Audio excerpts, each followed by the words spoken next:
ఇంట్లోనే simple and టేస్టీగా paneer curry ఎలా చేయాలో చూసేద్దాం రండి. ఆనియన్స్ అండ్ టొమాటోస్ అయితే మనం సన్నగా కట్ చేసి పెట్టుకోవాలి.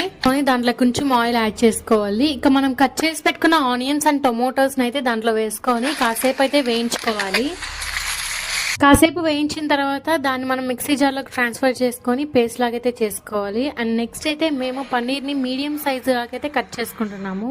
మేమైతే పన్నీర్ ని స్మాల్ పీసెస్ లాగైతే కట్ చేసుకున్నాము. ఇక పాన్ లో ఆయిల్ వేసుకొని అండ్ ఆ పన్నీర్ అయితే కాసేపు వేయించుకోవాలి. పన్నీర్ అయితే చాలా సాఫ్ట్ గా ఉంది. అండ్ నెక్స్ట్ అయితే పాన్ లో కొంచెం ఆయిల్ వేసుకొని మనం వేసుకున్న పేస్ట్ అయితే కాసేపు వేయించుకోవాలి. అండ్ ఉప్పు, కారం, గరం మసాలా అయితే యాడ్ చేసుకోవాలి. అయితే ఇంట్లో ఫస్ట్ టైం చేస్తున్నాము. టేస్ట్ అయితే చాలా బాగుంది. గ్రేవీలో కొంచెం వాటర్ యాడ్ చేసుకొని అండ్ పన్నీర్ పీసెస్ అయితే యాడ్ చేసుకోవాలి.